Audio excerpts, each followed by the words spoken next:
કેમ છો? મજામાં? સુવાક્યોની દુનિયામાં, સુવિચારની દુનિયામાં આપનું સ્વાગત છે. મારા મિત્રો, એવું કહેવાય છે કે આપણી પાસે જે કંઈ જ્ઞાન છે તે જ્ઞાનનો સારી રીતે ઉપયોગ કરવો તે આપણા જીવન વિકાસ માટે ખૂબ જ જરૂરી છે. આવી જ કોઈ વાતને સુવિચાર તરીકે જીન જેક્સ રૂસો સાહેબે ખૂબ જ સરસ રીતે લખ્યું છે.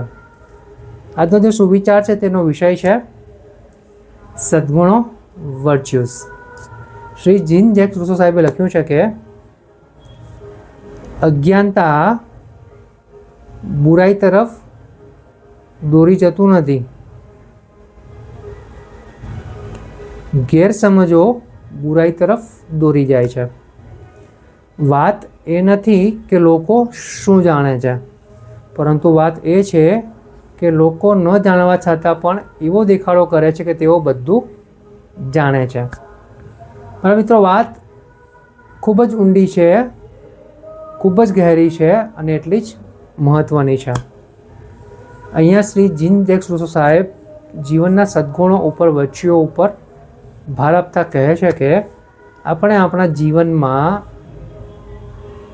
જે જ્ઞાન નામનો સદ્ગુણ છે તેનો ખૂબ સરસ રીતે ઉપયોગ કરવો જોઈએ. એ તો શક્ય જ નથી કે દરેક વ્યક્તિ બધું જ જાણતો હોય, પરંતુ જે જાણે છે તેનો સારો અને સાચો ઉપયોગ કરતા વ્યક્તિને આવડવો જોઈએ. સદ્ગુણ એ જ છે કે જે આપણે અંદર છીએ તે જ આપણે બહાર દેખાઈએ. આપણી પાસે અંદર જે કંઈ જ્ઞાન છે તે જ જ્ઞાન બહાર આવે. પરંતુ ફક્ત ને ફક્ત લોકોને રાજી રાખવા માટે આપણે ખોટી વસ્તુને પણ સાચું કહીએ. આપણી પાસે જ્ઞાન હોય કે આ વસ્તુ ખોટી છે, જાણીએ છીએ છતાં પણ બીજાને પ્રેઝ કરવા માટે, બીજાની વાહવાહી લૂંટવા માટે આપણે ખોટી વસ્તુને પણ સાચી બનાવવાનો પ્રયાસ કરતા હોઈએ છીએ. તો આ પ્રકારનું જે અંદરનું જ્ઞાન છે તે જ્ઞાન તો સાચું જ છે, પરંતુ જેને આપણે દર્શાવીએ છીએ તેની રીત ખોટી છે.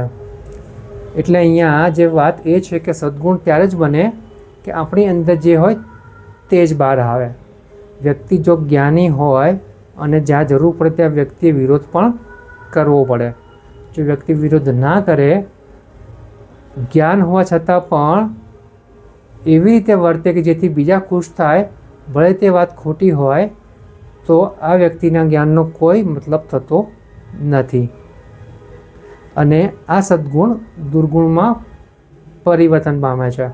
તો બસ મારા મિત્રો, આપણે આપણા જીવનમાં જ્ઞાન નામનો જે સદ્ગુણ છે તે આપણા હૃદયમાં ઉતારીએ, આપણા મનમાં ઉતારીએ, તેનો સારો અને સાચો ઉપયોગ કરીએ, જેથી કરીને આપણે આપણા લક્ષ્યો જે સારા અને સાચા બનાવ્યા છે ત્યાં સુધી આપણે સારા અને સાચા રસ્તે સંતોષપૂર્વક, ખુશીથી પહોંચી શકીએ. બસ મારા મિત્રો, સદ્ગુણોના આ માર્ગ ઉપર આપણે આગળ વધીએ અને વધતા રહીએ. Thank you.